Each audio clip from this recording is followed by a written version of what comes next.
Charigot lui écrivit la lettre suivante.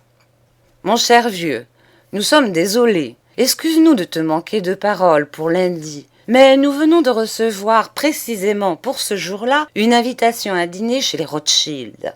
C'est la première. Tu comprends que nous ne pouvons pas la refuser. Ce serait un désastre.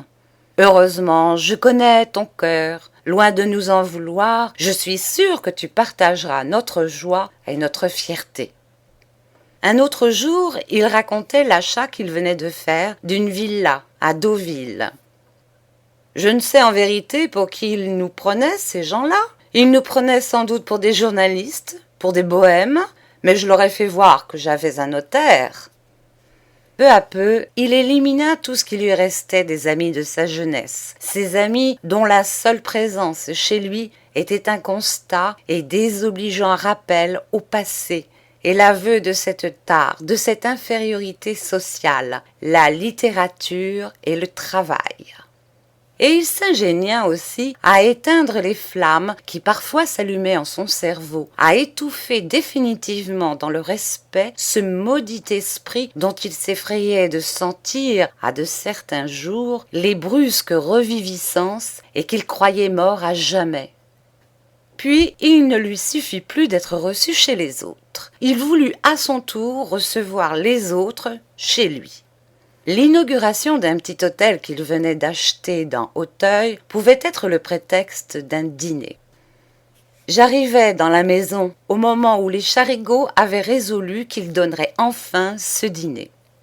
Non pas un de ces dîners intimes, gais et sans pause, comme ils en avaient l'habitude, et qui durant quelques années avaient fait leur maison si charmante, mais un dîner vraiment élégant, vraiment solennel, un dîner guindé et glacé, un dîner sélect où seraient cérémonieusement priés avec quelques correctes célébrités de la littérature et de l'art, quelques personnalités mondaines, pas trop difficiles, pas trop régulières non plus, mais suffisamment décoratives pour qu'un peu de leur éclat rejaillît sur eux. Car le difficile, disait Victor Charigot, ce n'est pas de dîner en ville, c'est de donner à dîner chez soi. Après avoir longuement réfléchi à ce projet, Victor Charigot proposa. Eh bien voilà, je crois que nous pouvons avoir tout d'abord que des femmes divorcées, avec leurs amants. Il faut bien commencer par quelque chose. Il y en a de fort sortables, et que les journaux les plus catholiques citent avec admiration. Plus tard, quand nos relations seront devenues plus choisies et plus étendues, eh bien nous les sèmerons les divorcés. C'est juste, approuva madame Charigot.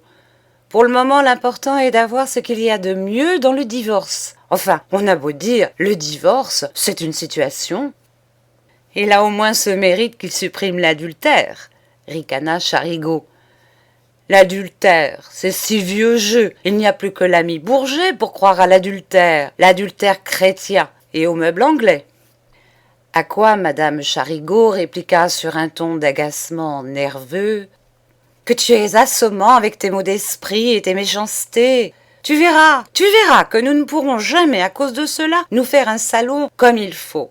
Et elle ajouta, si tu veux devenir vraiment un homme du monde, apprends d'abord à être un imbécile ou à te taire. On fit, défit et refit une liste d'invités qui, après de laborieuses combinaisons, se trouva arrêtée comme suit.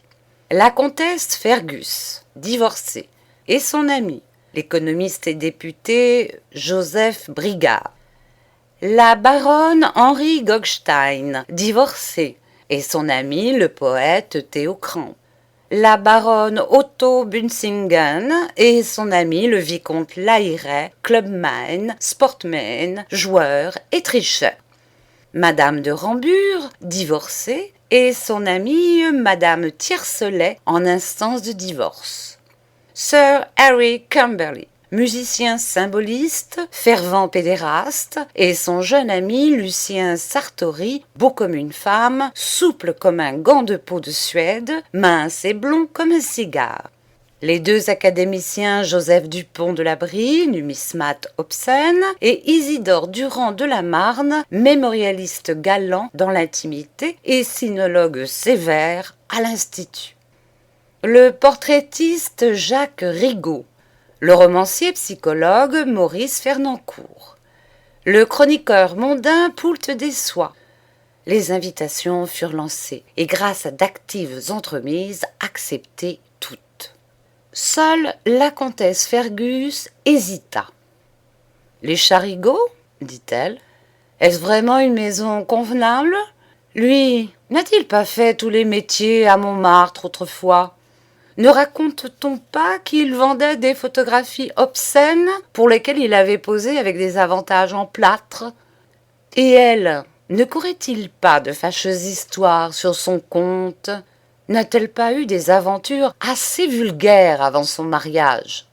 Ne dit-on point qu'elle a été modèle, qu'elle a posé l'ensemble ? Quelle horreur ! Une femme qui se mettait toute nue devant des hommes, qui n'étaient même pas ses amants.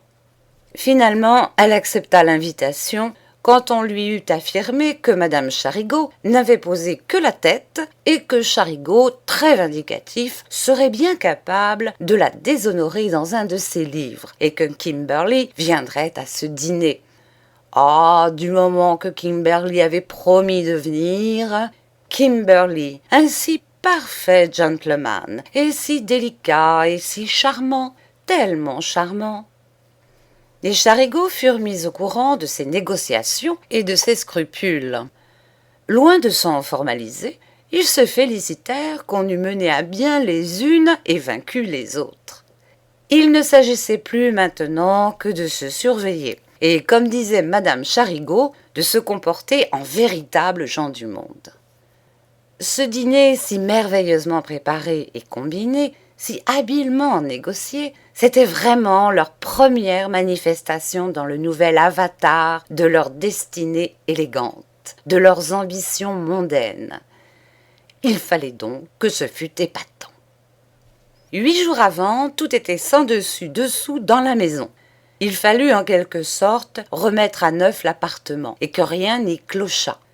On essaya des combinaisons de lumière et des décorations de table afin de ne pas être embarrassés au dernier moment.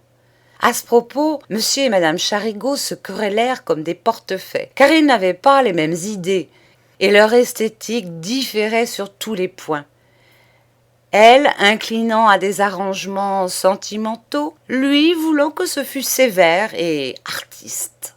« C'est idiot !» criait Charigot. « Ils croiront être chez une grisette. Ah, ce qu'ils vont se payer nos têtes !»« Je te conseille de parler !» répliquait madame Charigot, arrivée au paroxysme de la nervosité. « Tu es bien